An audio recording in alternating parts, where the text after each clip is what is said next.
everyone in podcast listening land. I'm Karen Devaney. And I'm Ann Varner. And we're sisters.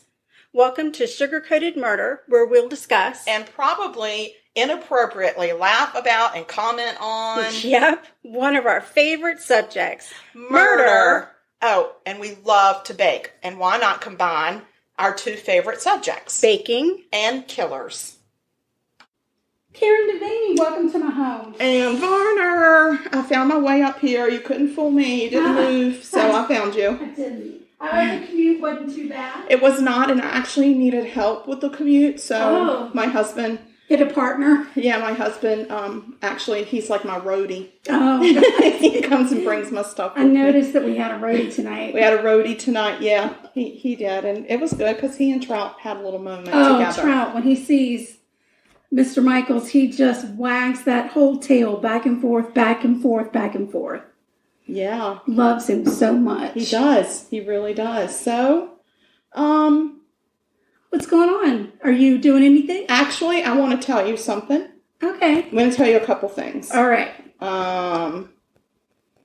The first one is, I looked on my This Day in True Crime History calendar, and nothing really exciting was happening for today. It was like some dude was born that we don't know. Oh. But so I'm going to pretend like it's tomorrow. Okay. So happy February 25th. In 1963, Joseph Duncan III, an American serial killer and blogger, was born. Wow. And we don't know who he is. I don't know who he is. Might have to look into it. Might have to, but that is... So, okay, so that's my true crime history situation. So you jumped forward a day to talk about somebody we don't know. Yeah, but the other one was really dumb. Okay. Like, that one was really dumb. Like, a crime boss was born, and I couldn't even pronounce his name, so that's why I really skipped it. And now we have no reason. Whatever. It wasn't dumb. It was, okay. I couldn't pronounce his name, so I was like, oh, let's look at the next day, and that one was, like, easy. Duncan the Third, got that. Got it. Yeah. So, the other thing I wanted to tell you is, I've been doing face yoga. Face yoga. Yes, I have. Wow. For about 2 weeks now, I have been doing face yoga, and I really am enjoying it. Wow. Wow. Yes. Wow. I know. It's supposed to help define my jawline, empty out my lymphatic system, help clear the dark circles under my eyes. Like, it's supposed to help with my number 11, like where you can, plant corn in that crater between my eyebrows. And if somebody wanted to join you in face yoga, where would they go? How would we find this? You could probably look it up. You could Google. Who do you use? I have a couple different people on the TikTok that I use. It's a TikTok situation. It's a TikTok thing. So there is an anesthetician that I use. Her name is Amy, I think. And then there's another, there's a lady, she's really cute too. She's the one that taught me how to use my beauty stone. I have a beauty stone, and there's a name for it that I can't pronounce. So I'm just going to say beauty stone. Okay. But I bought a beauty stone, and I also use that. And so I do some of Amy's exercises, some of this other lady's exercises, and I don't remember her name. And then there's a young girl who talks about some face yoga. And then there's this really cute Oriental lady who has the most perfect skin I've ever seen.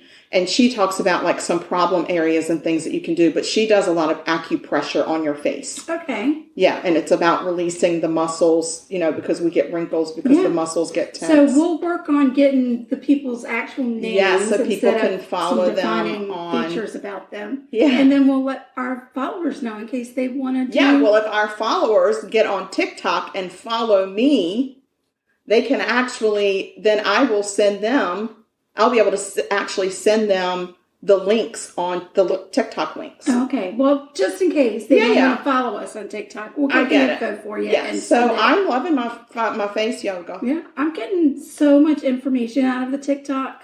Yeah, it's crazy, isn't it? It's opened up a whole new world for me. A whole new world. Like, my big thing today was a stain remover. I've been working on these stains on my son's sweatshirt, which God only knows where they came from. Oh, God. It looks like maybe a wing sauce or a hot sauce. It could have been anything. Not just one spot. It's everywhere. Yeah. Like he painted the whole shirt with a wing. Right.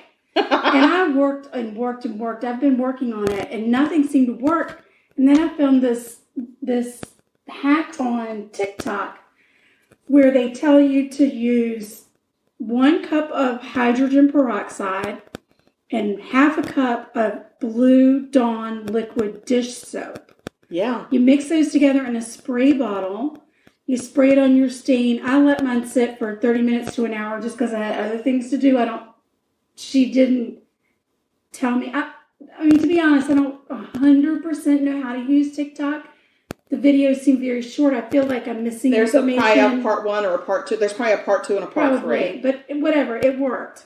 That's awesome. The stains faded significantly. That's wonderful. So I love the life hacks, the laundry hacks, the cleaning hacks, and the life hacks. Let me finish this real quick. So when you're making your concoction, just to make it a little bit easier, when you've got your empty spray bottle, measure out water.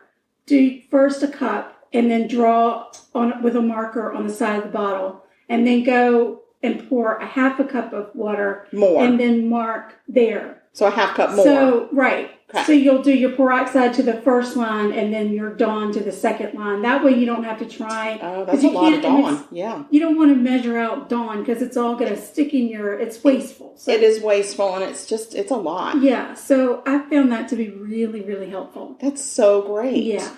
Yeah, I love it. There's laundry hacks. There's a guy that I follow that talks about different car hacks, like for cleaning your car or getting the scratches out of your car. I mean, he does a lot of stuff, really cool stuff. So TikTok has opened up a whole new world. And you told me yesterday about a hack that you had seen where to freshen up your bathroom, you put essential oils inside the toilet paper roll. Yes. Well, I don't have any essential oils. Oh. But I do have Scentsy products, and the Scentsy room spray has essential oils in it. Okay. So I just sprayed that on the inside of my toilet paper roll. Working out great. Isn't it wonderful? You get that toilet paper, you just get this waft of just a breath of aromatherapy while you're on the John. Exactly. It's just wonderful. Right, guys.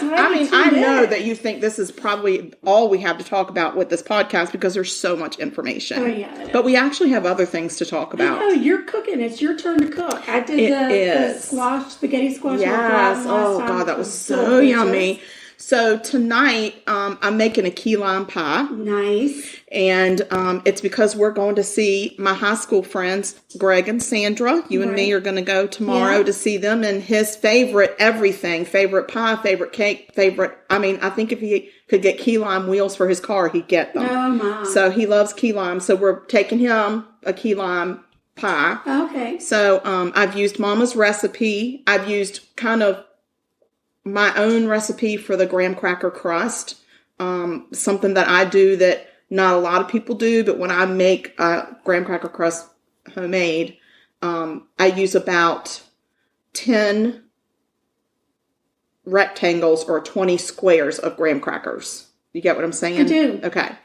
And then I buy these, they're little snack cups that you get for kids of little miniature Nilla wafers. And I buy that and I put a snack cup of that in there and I crush the Nilla wafers up. Oh, that's nice. A nice combination. Yeah. So, and when it bakes, my husband thought I was baking a cake because he was like, oh my God, that smells so good. And you add butter with that? Yeah. So you add, so it calls for like a typical graham cracker crust would call for the graham crackers, which would be the 8 to 10 rectangles, and a quarter cup of butter. Right. But because I add this in there, I do a quarter cup plus 2 tablespoons of butter. Right. And I've seen recipes too that call for sugar. Don't add sugar to your graham cracker crust. You don't need it. You don't need it. These Nilla wafers give it a little boost, which is good. And then I'll just tell you real quick about the key lime pie. It's so easy. So you take 4 egg yolks. You separate your eggs. You get your yolks. You put them in a bowl, and with a mixer, you mix them on as high as you can until they get fluffy and they turn a lemon yellow. So it takes a little while to get there, but you just keep going. Don't give up. Right. And then once they're the right color and consistency, you stop that mixer and then you add in a 14-ounce can of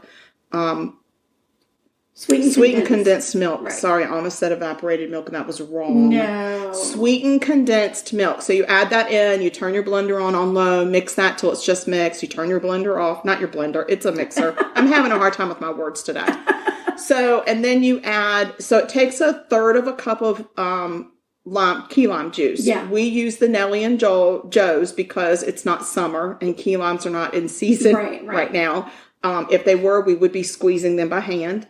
But we use the Nelly and Joe's, and so it calls for a third of a cup of that. And so when you stop your mixer, you put in half of that third of a cup. And then you turn your mixer on, you blend it again, you turn it off, and then you put in a half a teaspoon of cream of tartar and the rest of your lime juice, and you turn that your beaters on and mix it till it's just blended again. And then you pour that into your already prepared pie crust that has been baked. So when you do your pie crust, you bake it at 350 for about 8 minutes. Right. And then it needs to cool completely. Right. So I cooled it and then I stuck it in the fridge a little bit. It doesn't have to be like stone cold, but I wanted it to be cool. Right. Because you don't want to pour your eggs on top of that hot graham cracker crust because they could scramble. Correct. So then you put it in there. You pop it in the oven at 350 degrees for about 15 minutes. That's where we are right now. I went ahead and did that because the beaters were a little bit noisy. So we just said, let's just get the pie in the oven. And so when that comes out, so you're looking for it to be dry and firm in the middle. Okay. So that's what we're looking for. All right. And then And this, by the way, is not a recipe you can find online. Mom spent many a moon getting this recipe just right. Yes, and she does a meringue on hers, which we adore. We love meringues. But Mr. Greg, he's a little finicky and does not like meringue. So I am going to take it and do a homemade whipped cream. Perfect. Which is so easy. That's just like heavy whipping cream. I'm so glad that I'm on this trip and I get to taste all of these things. Yeah, so anyway. My question, though, is did you happen to make a tasting pie? Yes, I did. Oh, good job. I made a little ramekin with just a little bit. Perfect. So that we could taste it. Yeah, because we don't want to serve bad pie. I would never. Oh, my gosh. I would never. No. So anyway, hopefully Mr. Vicks pie is going to come out primo, and hopefully Mr. and Mrs. Vick are going to enjoy the pie together. Yeah. It's not her favorite pie, but she does enjoy it. And they did just recently get back from Key West. Oh, well. So he's kind of on a key lime high right now. Right. Very good. Very good. So anyway, there you go. And you're welcome, Greg and Sandra, for allowing us to share your personal information on our podcast. I didn't say where we were going. Exactly. So the timer's going off, but you go ahead and start because I have a feeling you have things to say. I do. I have a murder, and I'm going to tell you, this case is the scariest story that I've ever read in my life. Don't freak me out. Ever read in my life. Don't freak me out. Hold on to your horses. There's a lot of information. There are a lot of twists and turns, but you're just going to be as scared as I am about this case. Okay. All right. I just took the pie out, and I got to tell you, it's gorgeous. Oh, nice. It smells delightful. Okay. David Camm. David Camm was a former Indiana State Trooper. He had spent over 10 years on the force, and he was ready for a change. So he left the force and started working for his uncle, who had a company that does, he still exists, foundation repair. Okay. And they also go in and seal basements for people that need basements sealed. David was married to Kim. They got married in 1989. 4 years later, they had a little boy named Brad. Aww. 2 years after that, they had a little girl named Jill. Brad and Jill. The Camms lived in Georgetown, Indiana. Little small town. Yeah. Family lived across the street. Just everybody knows everybody, small town. September the 28th, 2000. Mm-hmm. David goes off to play in a weekly basketball game with his friends at around 7 o'clock. Mm-hmm. When David returned home at around 9:30, I think it was like 9:34, the game ends at 9:30, he's about 4 miles away. He pulls up in the driveway and he notices what looks like blood on the floor of his garage. Oh. And what looks like a body. on the floor. So he hops out of his truck. He runs into the garage, falls to his knees, and sees that the body and blood belong to his wife, Kim. Get out of here. He checks for a pulse. Nothing.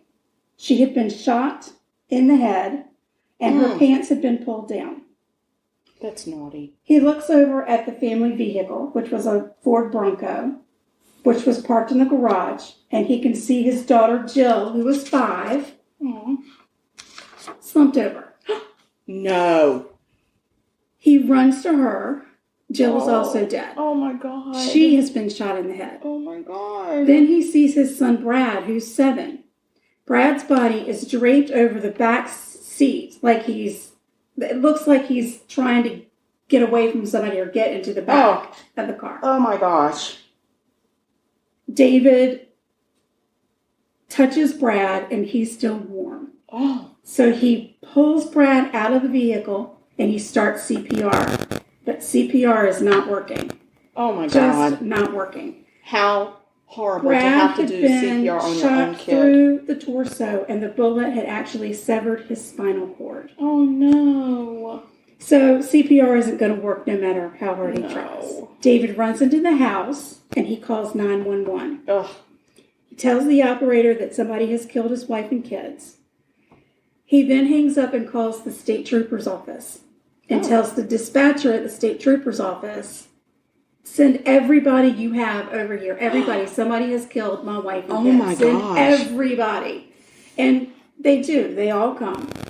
And as a matter of fact, How does he know that number? I don't have that number. he's a former Indiana state trooper. I missed that part. I'm so sorry. Yeah. He had recently retired, like 4 months prior. Okay. He'd I was been focused on the basement ceiling business. I He'd missed been that. on the Indiana state trooper force for a decade, and then he felt like he needed to change careers, and he went to work for his uncle. So they knew, everybody knew him. Yeah. So the police get to the scene, and they find David in hysterics. Now, because of his connection, as a courtesy to him, somebody actually called his uncle who lived across the street. Oh, wow. And the uncle comes over to see what's going on. Oh, my. Police start to look at the scene. They see Brad on the garage floor. He's laying on top of a sweatshirt. They see Kim half naked on the garage floor. They see Jill in the vehicle. Oh, they see Kim's shoes neatly sitting on top of the vehicle. They notice that Kim's feet are all beat up, which leads them to believe that perhaps Kim had been sexually assaulted. Police secure the crime scene and collect some evidence. They call in a crime scene expert from Oregon, but it's going to take that person 2 days to get in. So they work on sealing the scene and release David. A bloodstain expert comes to the scene. From Kim's gunshot wound, there is a pool of blood that has formed on the garage floor. Now, obviously, the garage wasn't completely level, so it traveled. Mm-hmm. And at the end of the trail of blood, which there was a lot, it becomes almost clear, like watered down blood. Oh.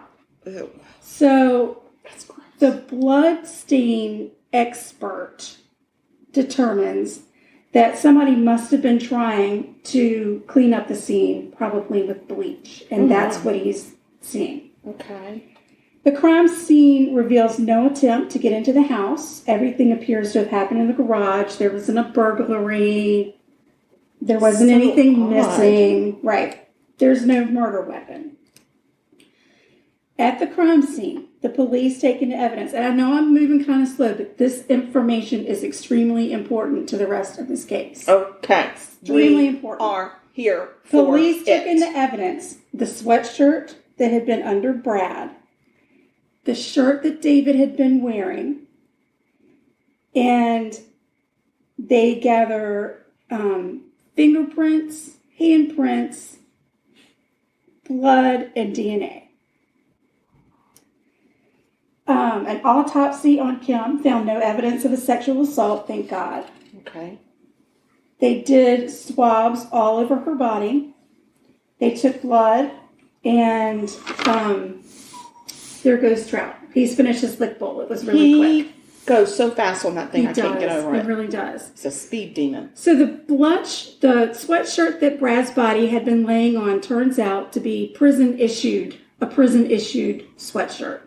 That's weird. Yeah. DNA from 2 unknown people was found on the sweatshirt.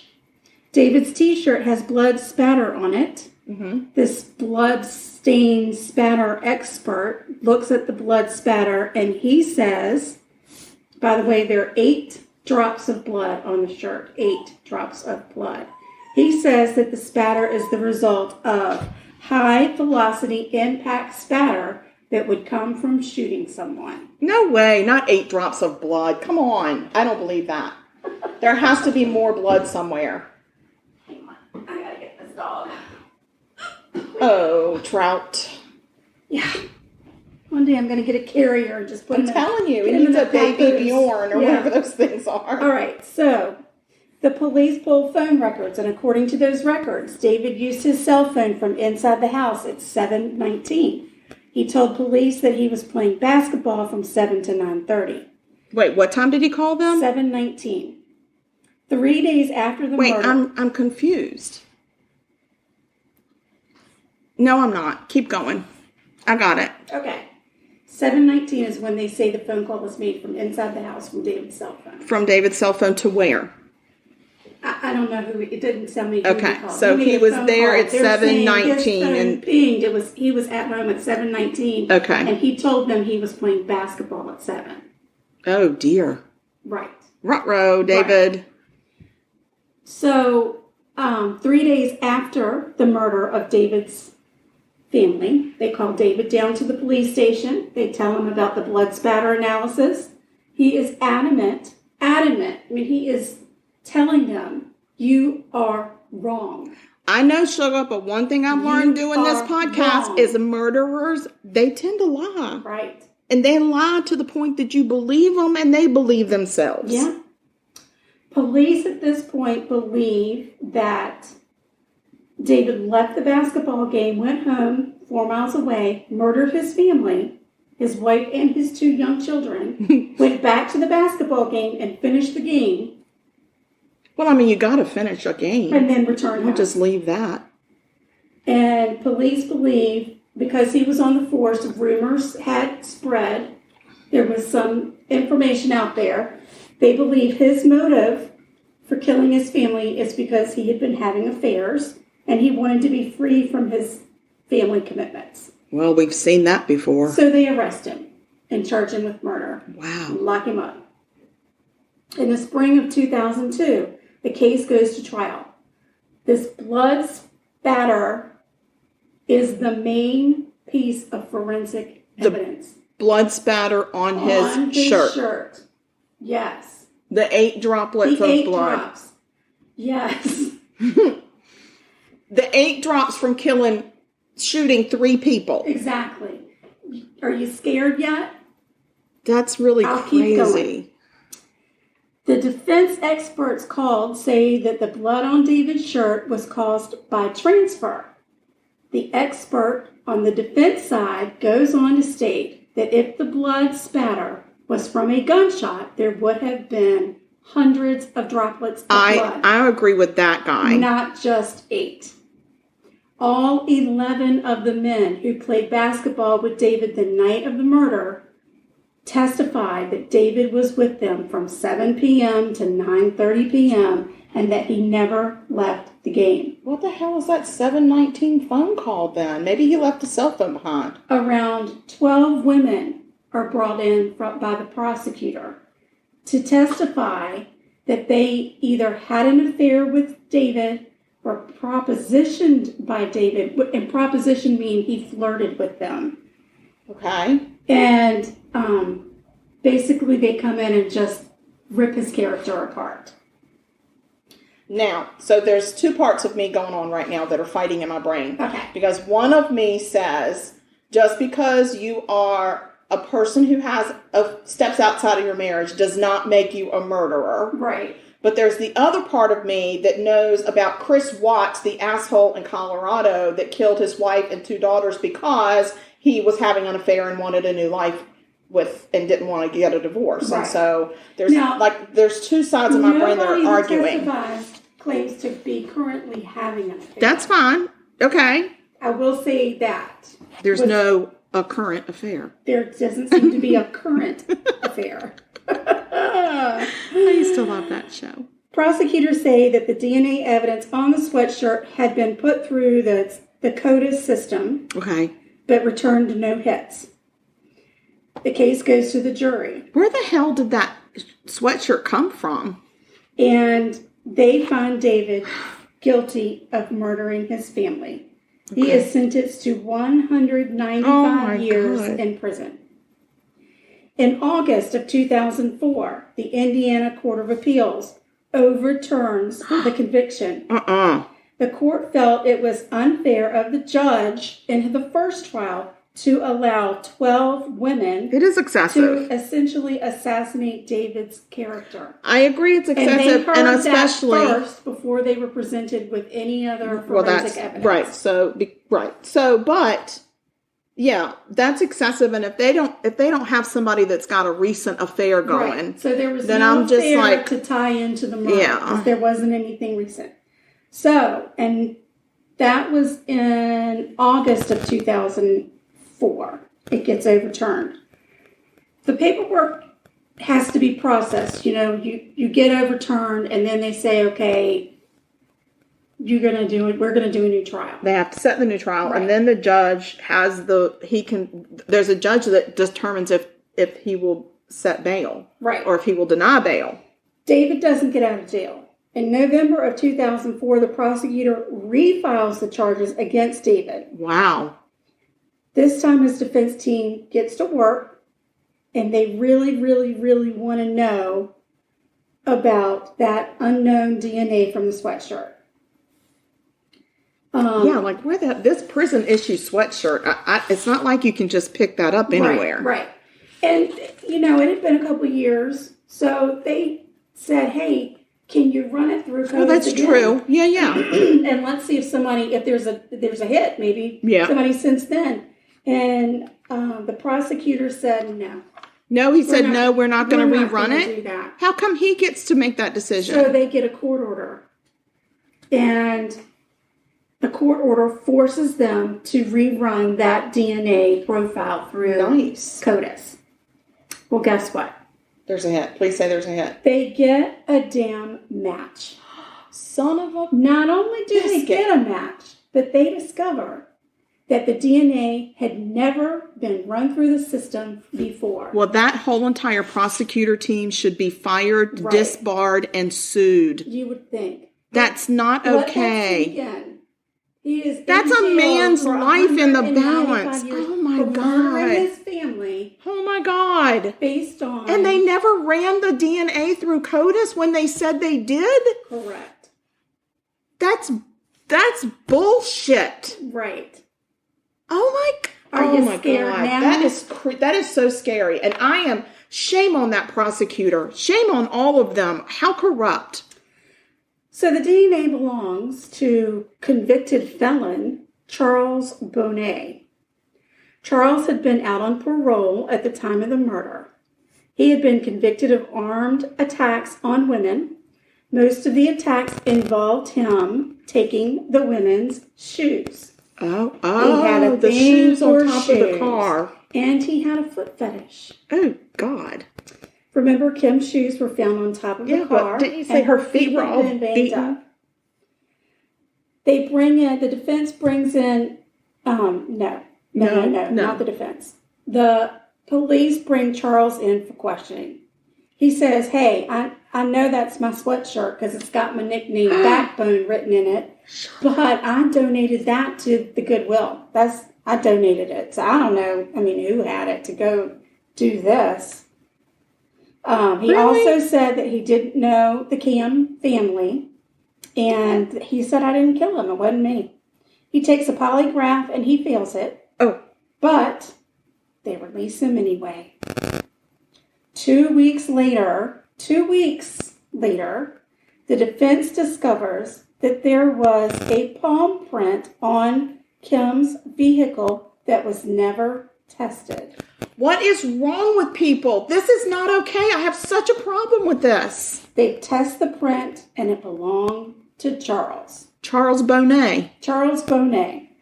March 4th of 2005, Charles is arrested. Now remember, David's still in jail. He's still there. He's still in jail because we're still going to trial, right? Oh, my God. March 2005, Charles is arrested for the murders. The charges against David are dropped, but within the hour, new charges for murder and conspiracy are filed against him, What? and David is rearrested. What the hell is happening? Yes, prosecutors now say that David and Charles had been working together to murder David's family. Are you kidding me? When Charles gets wind of this, he goes back to the police and he says, hey, listen, I met David at a basketball game.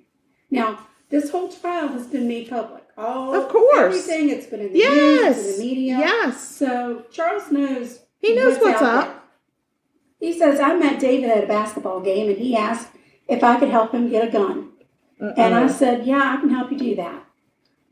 So he said, I went and met him at the Camm house and I handed him that gun and that sweatshirt of mine, that old sweatshirt. He originally said that he didn't know that family at all. Mm-hmm. He said he stayed outside while David went into the garage. He said he heard 3 gunshots, and he also went as far to tell them he heard the little girl Jill yell, Daddy.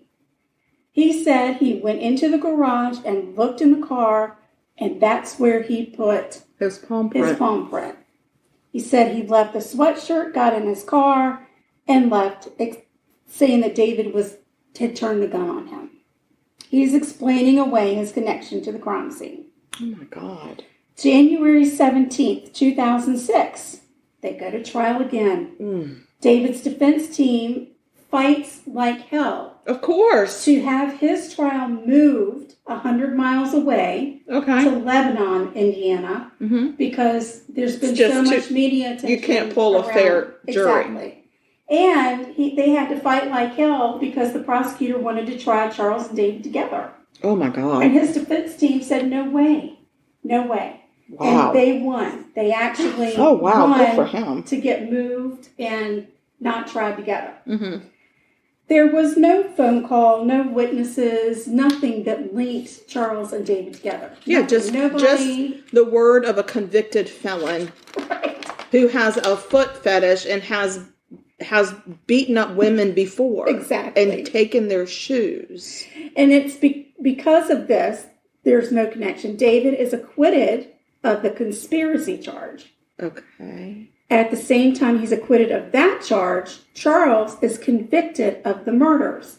And he is sentenced to 225 years behind bars. Oh, I like that sentence. That's great news, right? I don't That's know. Really good Something news. tells me there's like a big ass bomb about to drop on my head. Yeah. So now we got to do the murder trial for David. Yeah. His defense team, they talk about the blood spatter on his shirt. The 8 drops. Right. They point out that there was blood spatter. There was no blood spatter on his shorts. So what's up with that? They have an expert testify. On his shoes. Like that would be all over you. Exactly. They have an expert that testifies that blood transfer, there was a blood transfer on the shirt and not velocity blood. The expert says there was no bleach used to try and clean up the crime scene, but what had happened is when the blood is exposed to air and sits for a long time, it separates and a different liquid comes out. Ugh. So it was separated blood that was breaking down, which is a normal process for blood. Not bleach.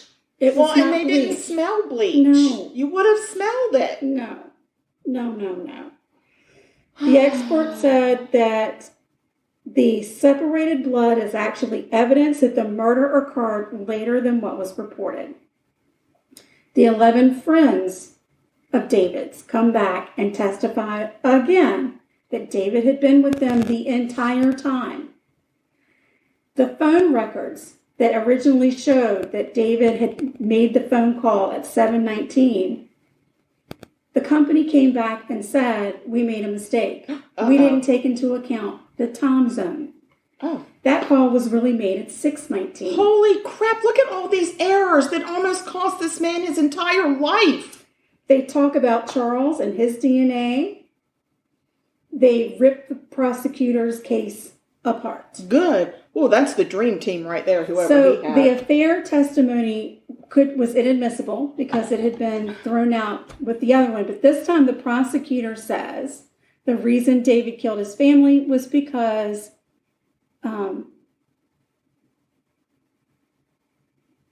he was molesting Jill, the little girl.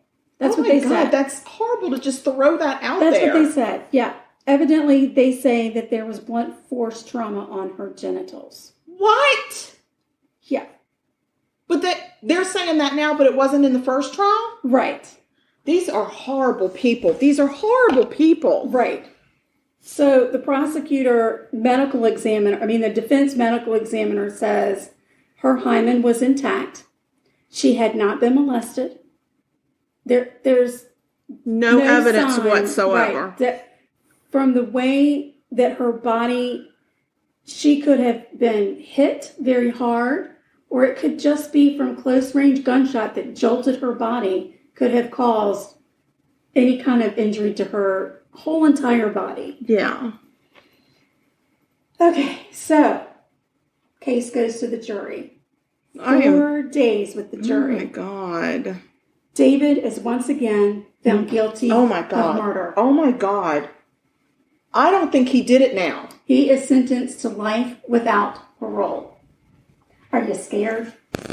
This is, scared? I mean, whoever lives in Indiana, God bless you all, and I love you, but I will not be moving to your state. I don't think that I will visit. Because that's why the I'm scariest. telling you, this is the scariest thing. This is a man who came home from a basketball game at his church. And his whole family is killed. And his family is murdered. Yeah, and he then goes to jail not once but twice, and every time they convict him, it's more time. I just don't. And they have just assassinated this man's character. So many things. It gets worse. And it's not fair for the prosecution to lie. Like when you're in a court, right? You can't lie. No. I just think it should be against the law to lie in court. It's against the law for us to lie. Exactly. Why is it okay for the prosecution or even the defense to lie? Right. Don't lie. It shouldn't be a lying thing. Yeah. That should be against the law. I know. So, in 2009, the Indiana Supreme Court now gets involved, and they overturned David's conviction. God love this man. They state that there was no evidence of molestation, and they read the medical examiner's testimony saying that Jill's hymen was intact. Therefore, she had not been molested. But just like before, David has to go back to trial. Oh my God, this poor man. And this is it. Once you hit the Supreme Court, it's over. This is it. It's over. You've got to win this or you're done. Yeah.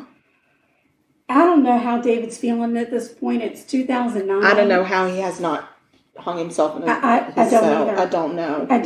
I don't know. This poor man hasn't even been able to grieve his family properly. Yeah. So this time the prosecutor says, okay, the reason he did it. Oh my God. Is because. You can't keep guessing. Because Kim had life insurance. He was after life insurance money. It's not fair to keep guessing at why he did things. That's what I'm saying. Like, you can't just guess. I think the same thing. I think the prosecution has to stick to the motive, murder weapon, the how, why, and when. It shouldn't change. No. But every time your conviction is overturned and you get a new trial, it's clean the slate and start over. So, is it a new prosecution team every time, or is it the same team? I don't know. I really don't know. I know it was the same defense team all the way through. Okay. I'm not exactly certain. I don't know. I have no clue. If we have any kind of an attorney out there that knows these things, could you email us, please, and let us know when these things go to a different court? Is it the same prosecution? I think it was the same prosecutor. I don't believe it. I just would like to know. But it's going to get really interesting here in a minute. It's been interesting. So this time, Charles testifies against David. Wait, what? They bring in a felon? They bring in the felon, convicted of the murder. Yeah. Right? Not conspiracy. Nobody's been convicted of just the murder. He's been convicted of the murder. How was he even allowed to testify? The prosecution brings him. He testifies. He failed a polygraph. He lies. It's 2009 now. So we now have what's called touch DNA. Oh, yeah. So, the defense team says, I want you to swab her body. This poor woman is probably not in the ground yet. But she has to be. She doesn't have to be. If the medical examiner doesn't release the body, well, she may have. They have swabs from Kim's I remember body. You said that they swabbed her whole body when they were looking for evidence of sexual assault. But now that we've got this touch DNA, we can run it. We can run that again. Okay, there was touch DNA belonging to Charles on Kim's arms, on her underwear, and on the stomach of the shirt that she was wearing when she was murdered. They found Charles's DNA under Kim's fingernails. Oh my. Wait. They never checked that before? Evidently, that's part of the touch DNA system. I don't know, but no, it wasn't in any of the other trials. They have now found that there was Charles's DNA under Kim's fingernails. It's almost like the prosecutor, when they processed the crime scene, never sent anything off. It feels like they said, we've got our man, we don't want to know any more information. Exactly. Because why wouldn't you process that to see if it's his DNA under her fingernails? Defense experts determined that when David reached into the vehicle to touch Brad, that his shirt came into contact with Jill's hair. Of course. And that hair is what left the bloodstain on his shirt. Yeah. The 11 basketball players come back to testify. God bless every one of them. Well, they're probably subpoenaed, so they don't have a choice. David never left the game. It turns out that Charles lived only 2 blocks from the Camm's house. So it does make sense that he could have been in the area. It's not like he lived on the other side of town. He lived in just a couple of blocks away. He could have just been walking by and saw her putting her kids in. Right. And saw her feet.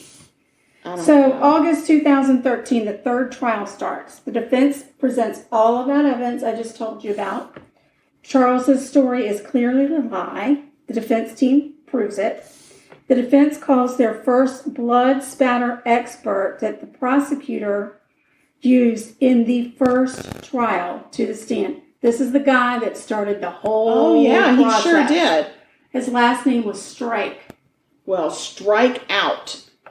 He gets up on that stand and confesses that he lied. What? He's not an expert. What? Never had any training in blood. Where did the prosecution find him? Was it just some Joe Schmo? They didn't need credentials. He just said, "Yeah, I'm an expert." No, he said, "Yeah, I'll say what you want me to say on the stand." He lied to help the prosecutor. He needs to go to freaking prison for all the years that David was in prison. He needs to be in prison. It's been 13 years. He needs to be in prison. There's a lawsuit against him and the prosecutor and some other people that lied. 13 years. This man lied and knew for 13 years that he lied. I can't take never this. corrected This his is the most horrible thing. This is the most horrible thing, and it just makes you wonder how many other 13 people years are sitting in jail. 13 years. He spent 13 years in prison for murdering his 5-year-old daughter. And they said he molested her too. And his wife. Oh my God. 13 years. There is not enough money to make this right. We are still at trial. The the jury and the judge in this trial says you can use whatever testimony you need to use. He basically said, even if the guy was lying from anywhere, even if it's said to be a lie, you don't think it's a lie, you go with your gut. Who the frig is this judge at the Supreme Court in the state of Indiana?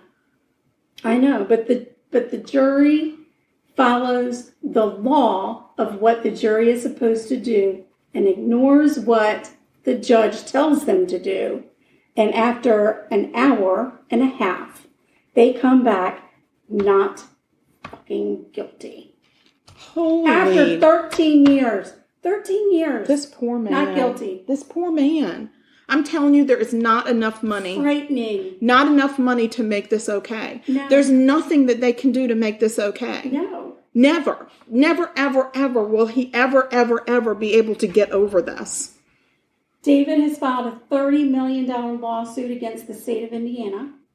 I think criminal charges should be, that guy perjured himself for his credentials. Yeah. And the prosecution should be held liable for this bullshit that they're putting out there.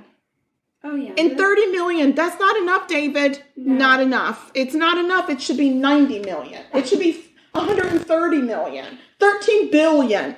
How's that? Well, he's won $450,000 so far. Well, it's not enough for him to move out of this godforsaken country and get that, because America was not good to him. No. It wasn't. I hope that he's just going to live in Ireland or somewhere. I don't even know where. In 2014, David was hired as a case coordinator for a nonprofit called Investigating Innocence. Investigating Innocence provides criminal defense investigations for inmates in the United States. Thank God, because I cannot. So here's my thing. I think that it behooves the state of Indiana to now go and look at every single case where that prosecution used that asshole as an expert, and any of his cases where there was a conviction, they need to go back and start looking at it. I agree. I would be pinpointing everything he ever did. Motherfucker. I swear to God, when I say my prayers tonight, I'm going to ask God to smite him. I'm going to say, God, please smite that horrible prosecutor. Smite. I will be really honest with you. I did not do any investigation into what the status of that prosecutor or anybody on that team, that fake blood spatter guy. I didn't look into any of that. No, because I don't want to know if they're just sitting around fat, dumb, and happy and eating a steak every night for their fucking dinner. I don't want to give them the airtime. I don't want to give it. No. God, what was that prosecutor's name? I'll tell you after the show. Oh my God. You need to let me know so I can specifically say his name when I ask for the smiting. Yes, I will tell you for sure. Okay. And David has remarried. Bless his little heart. He's remarried. He's trying to get on with his life. He still works for his uncle. But this case is truly the scariest case I've ever heard about in my life. That's horrific. He just came home and found his family murdered and spent 13 years behind bars, wrongfully convicted of their murder because one asshole decided to lie about blood spatter. I know, but also the prosecution lied about a whole lot of shit. They lied about sending the evidence off. They didn't send anything off. They didn't send anything off. Nope. Like, that's just such bullshit. Oh, yeah. It's terrible. Oh my God, I'm so mad. I know. I'm so mad right now. I am so upset. Maybe we should be drinking. Oh, no, I don't think we should drink. But I definitely think we should pause and let me just take a moment. All right, we're going to pause, let her calm down. Because, guys, I'm so upset. Somebody from Indiana needs to get in touch with me. I don't even, no, don't. Yeah, somebody just do something. Somebody do something. God has to smite him. Okay, hold on. All right, guys, we're back. We're back. I got some water. My blood pressure, I think, is through the roof right now. I can't get over this. I'm taking some deep woo-saw breaths, but I don't know if it's working. So if you want to learn information about that murder debacle, on Oxygen, there's a new series called Framed by the Killer. Yeah. So that's where I got that story. A lot of the information, though, came off different websites, news, like local Indiana newspaper articles and stuff like that. So, you want more? Google David Camm. You'll be able to find all the information you need, including the prosecutor's name, the blood spatter dude's name. And then when you say your prayers, you can ask by name for God to smite him. Exactly. All right, so we decided, since the pie is out of the oven, that we would go ahead and taste. I made a little taste pie, so we'll go ahead and taste that so that maybe some sugar will calm my ass down. Because I'm so upset about this story, I don't know what to do. I know, it's scary. Yeah, completely scary. All right, here we go. All right.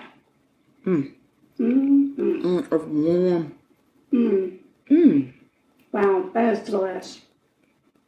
Damn, girl. I mean, damn me. Nicely done. Thank you, sugar. I believe that Mr. and Mr. Mrs. Gregg will be happy.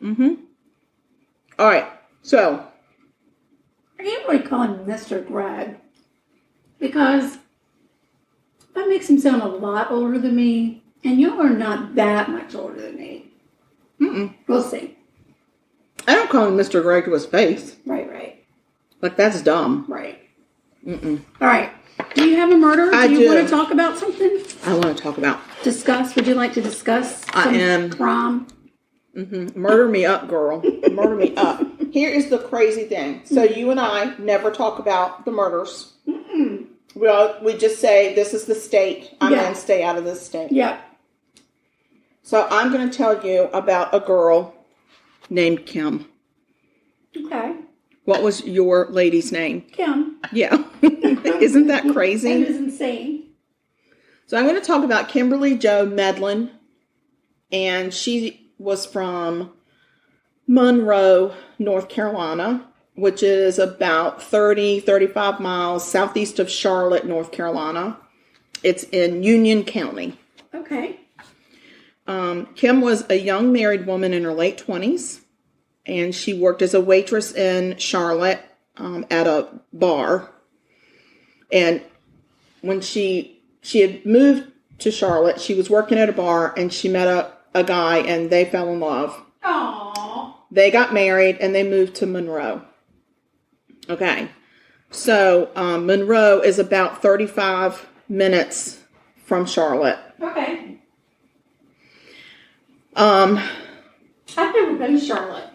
Have you been? Oh, like when I was in college. Okay. So I went home with the girl that I was in school with for her one of her debutante balls. Oh, gotcha. So she was so she kept waitressing even though they were in Monroe.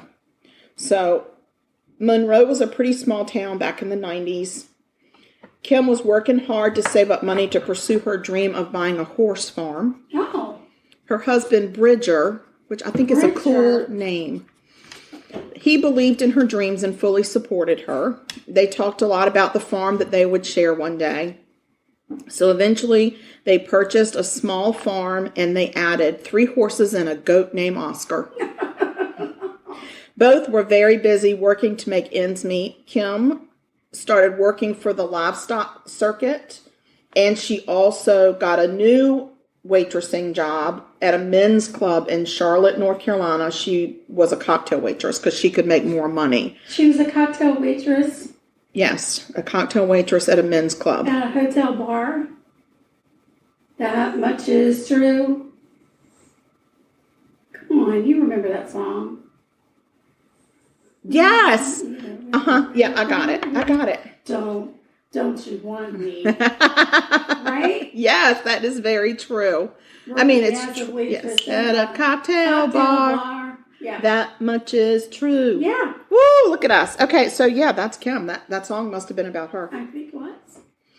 Okay, so like I said, she's working as a cocktail waitress at a men's club, not at a hotel bar. But originally it was at a hotel bar before she met. Cocktail bar. We said hotel, but it was a men's club. Okay, cocktail bar. Right. Whatever. So also, Bridger works a lot. He works a lot of late night gigs as a DJ. So he's trying wiki. Yeah, he is. He's a wiki. Okay, so on March 28th, Bridger was working a prom in South Carolina. Kim was working late that night at the men's club in Charlotte. She had a very long and late night. They both did, so they agreed to keep in touch throughout the evening. So as Kim left work around 2:30ish in the morning, she called Bridger to say that she was leaving. And he told her he was almost home and would call him when he got home. And so at about 2:45, Bridger calls Kim to say, hey, I'm home. And she said, hey, will you check on one of the horses had been sick? And she said, will you go check on the horse for me? Sure. And he said, sure, where are you now? And she said that she was about 15 to 20 minutes away. And he said, okay, I'll go check on the horse and then I'll wait up for you. So he goes, checks on the horse, goes inside, and dozes off on the couch, which, it's in the wee hours. And he wakes up and notices it's a little bit before 4 a.m. and realized that Kim wasn't home. Mm. And she had said she was 15 to 20 minutes away at like 2:45. So she should have been there. Oh, dear. So he calls her cell phone. It was actually at exactly 3:59 a.m. He calls her cell phone and a police officer answers her phone. Oh, no! The police had found Kim's Jeep pulled over on Old Charlotte Road, which was her route home. And the Jeep was still running. There was a cell phone and a purse on the front seat. And the driver's side window was rolled down. That's bad news. Kim was nowhere to be found. That's even worse news. So, and also, there was no driver's license. Like there was no driver's license. Right. That's odd. Isn't that odd? So, well, I don't know. I mean, if you ever watched that, what was that? Live PD. Live PD. Nobody ever had their license. I've always got my license. Me too. I don't know what in the world people are doing out there. I don't either. So, so Bridger decides he's going to go meet the police at the scene. But first he calls his in-laws, okay. Kim's parents. And he's in a panic. He's screaming and crying on the phone. They can hardly understand what the hell's going on. And he says, Kim is missing. They found her car and she's missing. And they're like, oh my God, go. And he said, I got to go meet the police. I'll be in touch. So there's this massive search going on for Kim. Right. And this was on a Saturday. Actually, it was started out as a Saturday and it goes into the Sunday, and that happened to be Easter Sunday. Oh. So around 6:30 p.m. on Easter Sunday, which was March 30th, Kim's body is discovered in a wooded area at the end of an industrial road. Oh. Her remains were partially covered with brush, a pallet, and some roofing shingles. Oh. Her bra was pulled up over her breasts. Her sweatshirt was inside out and tied around her arms and wrists behind her back. Good heavens. She had abrasions on her knees that indicated that she had fallen on pavement, which means that she was most likely running away from something. There were long scratches along the sides of her body, and that indicated that she had been dragged through the brush. Oh my gosh. There were markings on her wrists similar to handcuffs, not handcuffs. I don't know what handcuffs are. I don't either. But no handcuffs were found at the scene. Wow. So, the parents and Bridger are notified about them finding the body. But this really struck me, and I think it's because I'm a parent. Her parents said that when they got the phone call that her body had been found, they locked their doors, they unplugged their phones, they drew the blinds and the shades, and they went back to bed because they were so grief-stricken. They didn't know what to do. Oh my God. And they literally just laid there. Wow. They were so grief-stricken. And that, to me, it just really gets me in my feels. Yeah, me too. So, So it's supposed to say investigators, but I put the instigators. Uh-oh. They noted right away that this was not a robbery because all of her cash was still in her purse. So, and as a waitress at a cocktail bar, you get a lot of tips, and so you got big money, That's right. and it was all there. I mean, for what they saw, there was a bunch of it there. Right. Forensic evidence at the scene showed a blood trail from the road to the spot where she was found, solidifying that she had been drugged. Oh. Not drugged, dragged. I'm not sure. It's dragged. So the autopsy revealed there had been no sexual assault. Well, that's good. Yeah. Silver lining? I don't know. Yeah. She's still dead. There were indications of hard blows to the side of her head with something heavy and rounded. Wow. They also noted pinpoint hemorrhages in her eyes and abrasions to her neck, indicating strangulation. Right. Her hyoid bone was broken in a manner to suggest that someone had pressed a strong object on the front of her neck when they were behind her and pulled real tight. I got a vision of like a Jimmy stick. What do they call those things? A Billy stick? Whatever. Billy stick. I don't know who Jimmy, Billy, it's all the same. Jimmy, but yeah. Jimmy. Poor Jimmy. He gets blamed for everything. Jimmy. So anyway, so obviously she had been strangled from somebody, on her back. So this was a really brutal death. Yeah. And so the question is, who could have done this? So, So at first, of course, they look at Bridger. Yeah, did she pull over because there was something wrong? Was there somebody what the hell happened? What happened? And, she literally was 15 to 20 minutes away from her house. Right. So. What happened? Exactly. So, of course, they look at Bridger first. But the cell tower records put both he and Kim exactly where that he said they were. It pinged and it matched exactly what his story was. So it wasn't him. He didn't do it. They cleared him. It was not him. I'm really glad. I am so thankful after your story that they cleared him so quickly. Yeah, me too. Gee whiz. Bridger, honey, I hope you're counting your lucky stars today. He did mention to detectives. He mentioned to detectives that 2 weeks prior to this event, as Kim drove home in the early morning hours, 2 men in a car tried to run her off the road. Oh, no. So there was a police report filed, and they went and looked at the police report. And that's why it's important to always have a police report. Yes, so that they can... Something like that happens. Yeah, exactly. They can go, oh, yeah, that's true. So they were thinking maybe whoever tried to run her off the road went back for her. So police start trying to track down that lead of whoever it was 2 guys in a car. Right. So they're trying to figure out who that could have been. So in the meantime, Kim is buried and 1,500 people show up to honor her. 1,500 people. You talk about you never know the lives that you touch. Right. This is a 27-year-old girl. 1,500. Yeah, I don't think we're going to get 15 at my funeral. I mean, we're going to have to get invitations and maybe offer a door prize.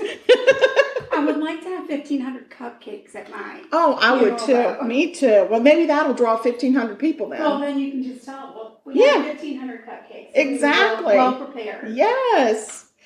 So her parents at that point were still barely functioning, and the mom said that it was just her friends, her family, and her church were literally holding them up. Yeah, I'm sure. They were feeding them. They were sitting with them, taking care of them. It was crazy.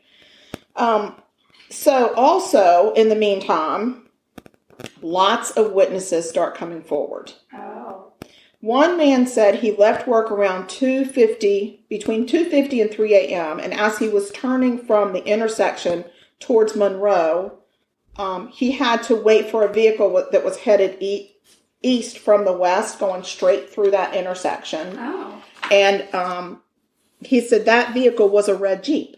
He remembered seeing the red Jeep. Okay. When the red Jeep pulled out, he then pulled out. Do we know what kind of vehicle it was that ran her off the road? No. Okay. Darn it. But we know that she was in a red Jeep. Oh, she's in a red Jeep. She's the red Jeep. Okay. So, he pulled out right after she passed through the intersection, and he was headed in her same direction. And then he noticed a westbound vehicle. Okay. So it's coming from the other direction. Really bad. I'm like really bad. If I'm sitting on the road, I don't know if I'm going east or west. Well, she's going east. And so if this is a westbound vehicle, just know it was going in the opposite direction from her. Okay. He noticed that this vehicle stopped in the middle of the road and did a 3-point turn, turned around, and started following the Jeep. No way. So he also noticed, this is what he noticed about that car, because then that car gets between him and this red Jeep. And they're not close follow. It's a country road. She's zipping along. Right. You know, he's, so it's not like they're all right next to each other or like right behind each other. Right. There's space, but he did notice this car, and then the car pulls off, and then he can see that car in the distance. So this is what he noticed about that car. He said he noticed that the car had blue reflective tape on the rear, and it had a whip antenna. You know what that is? Like the big long antennas. Oh, yeah. You know what I'm saying? They whip around. I didn't know that's what it was called. Yeah. But it had a whip antenna on the trunk. He also noticed some kind of lights on the roof of this car. And he could make out the letter P on the trunk, but he couldn't be sure that the letter P was part of the word police. Oh. He couldn't be sure that was a police car. But he did see some blue bubble lights. Oh, dear. And they actually activated on the roof, and so he was like, oh, I guess they're pulling the red Jeep. And about that time, he turns off to go to his house. What year was this? Can you remind me? Yep, it was in, I want to say it was in the 90s. Okay. Like 97, 98. All right. That makes sense. Because back then, you know, that may have been on somebody's car. Yeah, absolutely. I'm not saying it was a police car. I'm just saying. It could have been, but it could also be a CB person with a big whip antenna. Right, or somebody was impersonating a Well, cop. and they did think that they had what they called a blue light bandit. Oh. They did have a couple of those that had been, one had been arrested and was in jail at the time, but there was another one still at large that had pulled over women impersonating police. God, that is so scary. I know. And this is an old highway. Yeah. You know, it's not well traveled. It's kind of a country road. Oh my gosh. So he turns off and heads home. So he never thought anything else. He thinks that the police He's like, whatever. Police are pulling somebody out. I got to go because I'm very tired because it's 3 a.m. Right. So there was another witness that came forward, and this witness lived diagonally across from where the Jeep was found. Okay. And he said he was awakened by blue lights flashing in his window around 3 a.m. Okay. So they're like, okay, then a police officer must have pulled her. Yeah. Pulled this red Jeep over. Another witness said he was driving his girlfriend home around 3:10, 3:15 on Old Charlotte Road, which is the road that we're talking about. He observed a red Jeep Wrangler parked off the side of the road. He remembers the lights were on, but saw nobody in or around the Jeep. Right. But you know what? It's 3 a.m. I ain't stopping. Yeah, I mean, they could be puking in the bushes because they're drunk. You don't know. Or just broke down. Right. They're walking somewhere. You right. don't know. You don't know. So, and then he said, so he was driving his girlfriend around at home. So he said, it could have been Michael Myers, for God's sake. Could be a trap. You don't just pull over. You don't. So then on his way back home, 20 to 25 minutes later, because now he dropped his girlfriend off, 20 to 25 minutes later, he goes back, and the Jeep is still there, still the lights on, still nowhere, no one around. But he said, I kept going. Yeah, I'm playing. So he went home. So Captain Simpson of the Monroe Public Safety Department found Kim's Jeep around 3:45 a.m. The Public Safety Department, okay? Well, he's a police officer. That's what they called it. You're right. In Monroe. I don't know why. So he actually is the one that found Kim's Jeep around 3:45. He was on duty. Okay. Her car was pointed east, off the road, running, lights on, no sign of a struggle. The purse and the cell phone were on the seat, and her billfold was laying open. Oh. And there was cash in it. There was a checkbook in it. Right, there but was not the license. Right. There were credit cards in it, and there was no driver's license. This is not looking good. Not looking good, and it's kind of creepy. So, and that's when her cell phone rang, and he answered it, and it was her husband, Bridger. This is why we're no longer going to be driving at night. Ever. No, we're not alone. We're not night doing anything. No. We're not night doing. No. No more night doing, guys. Ride the elevator. Yeah, that's it. And that's with my roadie. Exactly. So the investigators, also at the autopsy, they found on the back of her sweatshirt up near her neck was a partial shoe print. Oh, God. Where somebody had stood on her back and pulled that hard weapon or hard whatever it was against her throat and broke her neck and strangled her to death. For heaven's sake. Yeah. And so they start to focus on that shoe print. I would too. So the heel part of it was very defined, very well defined. And I know because I have a husband who teaches forensics.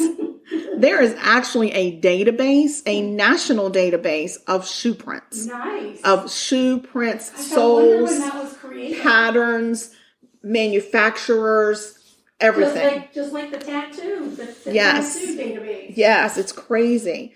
So they start looking at this shoe print, and they decipher that it is a men's size 8 Clarino shoe. Okay. It's a size 8.5. Sorry. That's a little foot. It's a little, I'm just saying that's a little foot. So those shoes were the shoes issued to the Monroe Police Department. Damnation. Ugh. Records from the shoe store that carried the shoe indicate that the only police officer on the force that wore that size was an officer named Josh Griffin, and he had been issued shoes like that. Damn it, Josh. So they go and talk to Officer Griffin, and they said, "Where are your shoes?" And he said, "Well," I gave him the goodwill. he didn't. He said, "I had to dispose of them a couple of weeks ago because I had worked an accident scene where battery acid had leaked onto the road, and I stepped in the battery acid, and so I had to get rid of the shoes. And so I just threw them out." Of course you did. But another officer that worked that same scene, he corroborated. Whew, that's a hard one tonight. That's a hard one. I have a hard time with that one. Yeah, I say that better when there's bourbon. Yeah. Yeah. So he agreed that there had been battery acid at the scene of that accident, and they both worked it. But he said he asked Josh Griffin at the scene if he had stepped in any of the battery acid, and Josh said no. And then he asked Josh the next day when he was filling out the report, "Do you need for me to get you new shoes?" And Josh said, "No, I don't need new shoes. I'm good. There's nothing wrong with them." Oh, Josh. So now Josh has not been honest. So Josh, you liar. I'm just saying ruh-roh. Ruh-roh. And I'm also saying, Josh, you have a men's 8.5 size foot. I just think that indicates to me you got some shortcomings. Yeah. Probably up in your britches. Just saying. It's just a guess. It is a non-professional opinion. I am on no authority to make this assessment. But from if things that are said are true, you got some shortcomings up in your britches area. No. So now they start looking at Josh, really looking at Josh. And Josh and his dad were both police officers on the Monroe force. On March 25th, on March 28th, because I don't know what happened March 25th, but this happened on March 28th. I don't know what was going on March 25th. I don't even pretend to want to know. But Josh had worked mall security off duty from the police department that night. Oh. After his mall job ended, Right. Mall cop. Right. So after that, he dropped by the police department dispatch office and took everybody ice cream. Because, you want to be friends with the dispatch. Those are your lifeline. Of course. So, and, he's working at the mall. He's a mall cop. And every mall cop probably gets some ice cream. And he took it to the dispatch office. Okay. So he sat around and shot the stuff with these people. Shot the ice cream with these people. And then he set off saying, well, here I go. I'm going to go out to harass some people. Oh, Lord. Yeah, that's the last thing he said as he was leaving. This guy's a real dickweed. A dip stick. So, also, after Kim and Bridger had filed that report about the weird encounter a couple weeks before, Josh's dad had actually spoken to Kim and asked what her usual route was to and from work. Oh, no. He told her, I'll keep an eye out from you whenever I'm on duty in that area, because he wanted her to be safe. Oh, no. And he said, and you know what? I'll let my son Josh know, too. Oh, for God's sake. To be on the lookout for you. Oh. So, upon interrogation of Officer Josh Griffin, he said he did his off-duty patrolling. By the way, that is against policy to do off-duty patrolling. You don't just get to go patrol whenever the flipping hell you feel like it. No. So he says, I got home at 2:48 a.m. Okay. So there's some conflicting testimony about what time he really got home, but his brother/roommate said, oh yeah, he got home at 2:48 a.m. Oh, God. Yeah, because I was looking at the clock when he was walking in. It was 2:48. It was probably somewhere around 2:45, 3 o'clock. No, it was 2:48 a.m. Okay. Yeah, okay, brother roommate.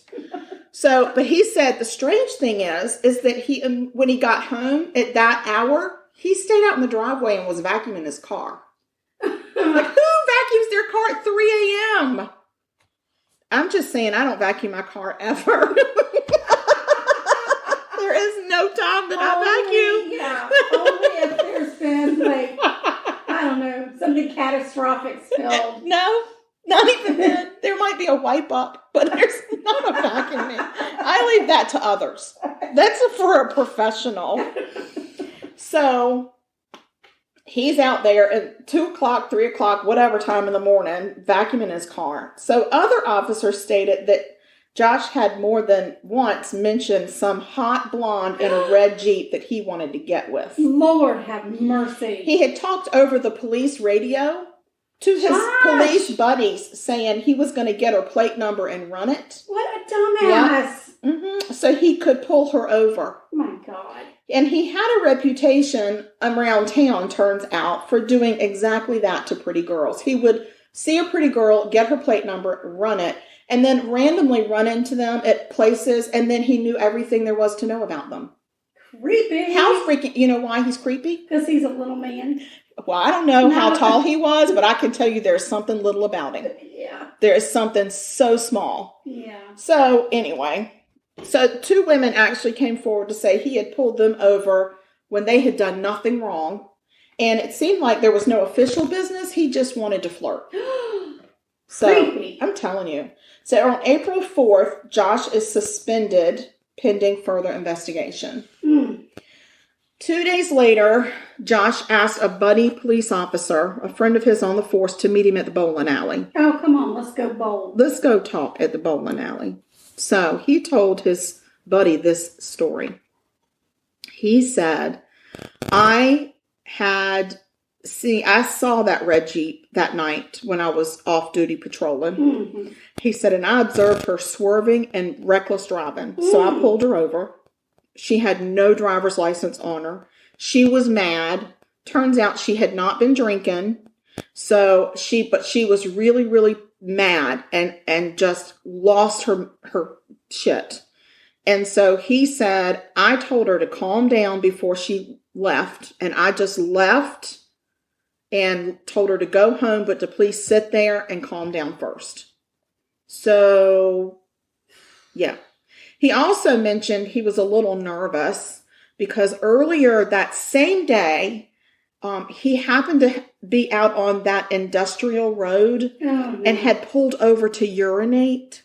Oh, so they might in the find brush. Tiny penis pee-pee. Yeah, it was probably like little droplets. So, and he thought he might have left the cover to one of his tools out there. Oh no! So he was kind of tool cover. He was kind of nervous, but this is just him talking between two friends. Just my buddy. That buddy hightailed it right back to the police chief. Good, yeah, because I'm sure he's probably like, dude, you're as creepy as you've always been. Yeah, exactly. You little penis boy. So, sorry, but Josh has a little penis. Tiny tot. Tiny tot. Yes. So he's like the little tidy bowl man. Tiny, teeny, tiny. He got a little weenie. So also, Josh was known for having an especially messy car. He had been dinged by his supervisor plenty of times because his car was always a mess. And when they seized that car, it was spotless. Oh, Lord. Like, so if they were to seize my car and it was spotless, you'd be like, oh, crap. You get to be a cop. You know what? It's Mayberry. I don't know. I think his dad was a cop and well respected. And they were like, oh, well, the apple can't have fallen far from the tree. Come on over. So they probably let him pass on a lot of stuff just because his dad is... Evidently, people were just looking the other way. Oh, my goodness. So they get the car. It's spotless. And they have so many witnesses coming forward at this point. I cannot go through all of the witness statements. I was reading a court document and it just went on and on. I'm just saying it was a boatload of witnesses that we're just going to say a whole lot of witnesses came forward to talk shit about Josh. Oh, God. So Josh is finally arrested. And in April of 1998, there was a trial where he is immediately convicted of first-degree kidnapping and first-degree murder of Kimberly Jo Medlin. Good heavens. The jury was split on the decision of life or death. They finally agreed to life with no parole because, according to a jury member, she said, that sick and twisted man needs to be in jail because he needs to hear her screams every night for the rest of his life. But Willie... I don't know. I know one thing. He got a little penis. I don't know what happens in prison when you got one of those. But he got little shoes, little hands. He's a little tiny guy. I don't even know if he's tall or short. It doesn't matter. But he got 8.5. Men's 8.5. He's not tall with an 8.5. I'm just going to say, I think my son was in the 6th grade and wore a men's 8.5 shoe. So I'm just saying. I'm just saying what's in his crotch isn't swinging. It's just like sitting there. That's all. So, sorry, Mama. So, and children. Anybody who husband be well hung with an 8.5. If you are that person, please send us pictures. No. What's the matter with you? Not pictures of that. Pictures of your mind. I'm going to delete that. I'm going to edit that part. Jesus Christ. What's in this water? Okay, you're on my nerves. I'm just saying this is out of control. You're out of control. Just listen. Prosecutors surmise, because I love that word. No shit. That he actually went out that night looking for her specifically. Of course he did. He saw her red Jeep, he pulled her over, and he got her out of the vehicle and made a pass. Ugh. She probably fought him because she ain't going to put up with that crap. No. She owns horses. She ain't going to put up with that stuff. No, when she worked at a men's club, she knows how to handle it. Yeah. So they think that when she fought him, he cuffed her and threw her in the back of his patrol car. Right. And then drove her down to the industrial road with the intention of raping and killing her. Well, he couldn't rape her because he's too tiny. Well, he never did get there, did he? Because he couldn't get close enough because he got a little teeny tiny wee-wee. So they think that at that point she got out of the patrol car and ran, which is why she had the scrape. She probably fell on the pavement and kept running. And then he finally caught up with her, bashed her on the side of her head with his big police flashlight. Oh. That's what they think it was a flashlight. And then stood on her back with that flashlight pressed against the front of her neck and strangled her and broke her neck. Gosh. Then he dragged her through the brush and hid her body under trash and brush. And he denied. Okay. So he gets life, no parole, right? Right. 1991, right? Does that make sense? Yeah, 1989 is when he did the trial. Got it. 1991, he finally admits that he killed her. But he told the most cockamamie bullshit story about what happened. This is what he said. There were drug dealers that wanted her. Oh. Because she owed them for drugs. Of course. And that they captured him and made him capture her and then held him at gunpoint and made him kill her. Are you, like, not only does he have a little penis, but he has a little brain. Teeny tiny brain. So, that's the story. Tic-tac size balls.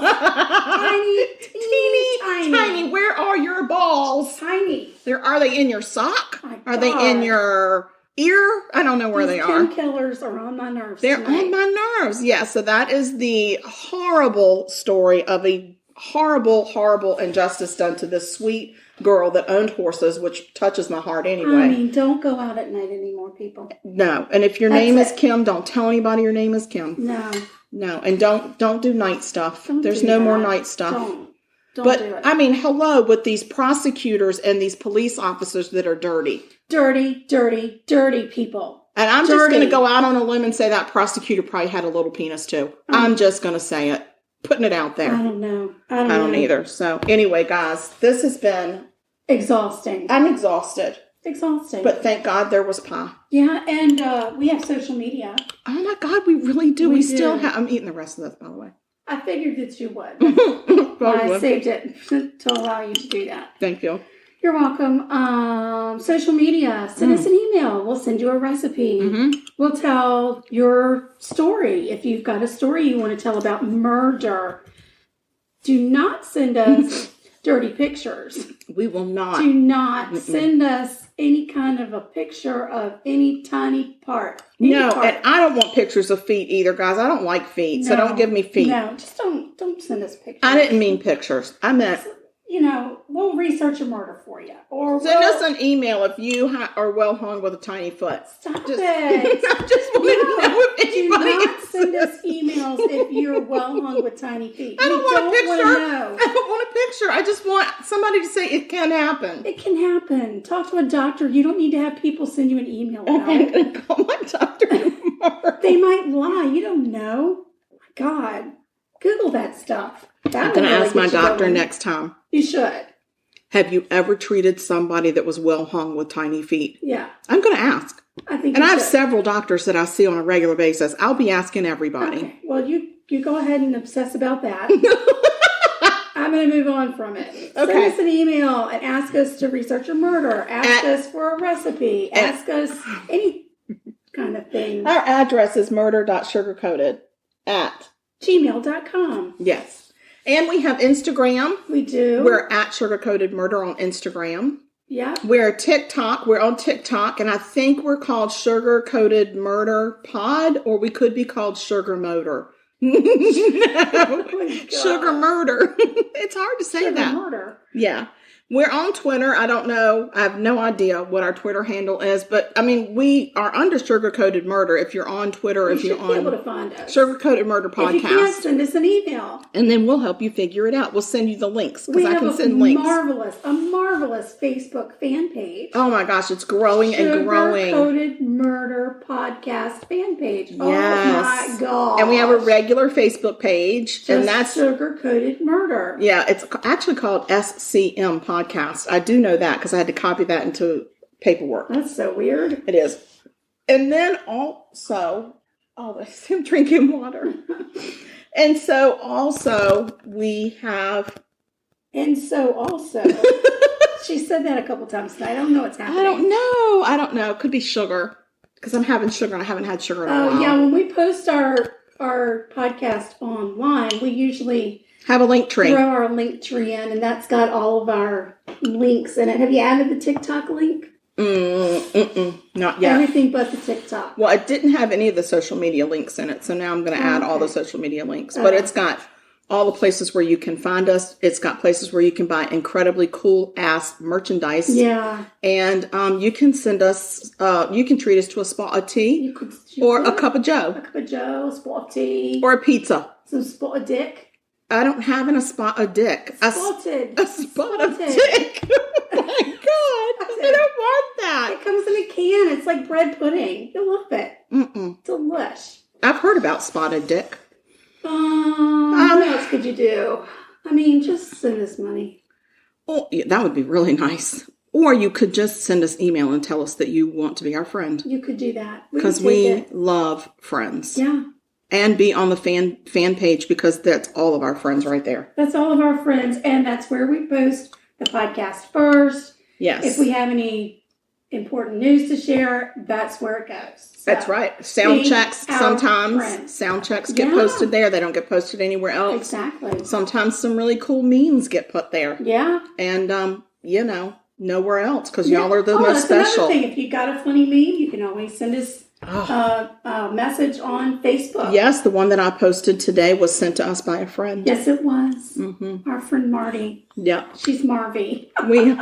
Marty, you're Marvy. Okay, well, wish us luck. We're going to be traveling to our friend's house this weekend and staying with them. Hopefully, fingers crossed that they like the pie, but we will definitely let you know, and I'll take a picture of it when I serve it. Yes, and we hope that you will stay sweet. And don't murder. Because if you kill people, we will talk about you. Have a good week. Love y'all. Bye.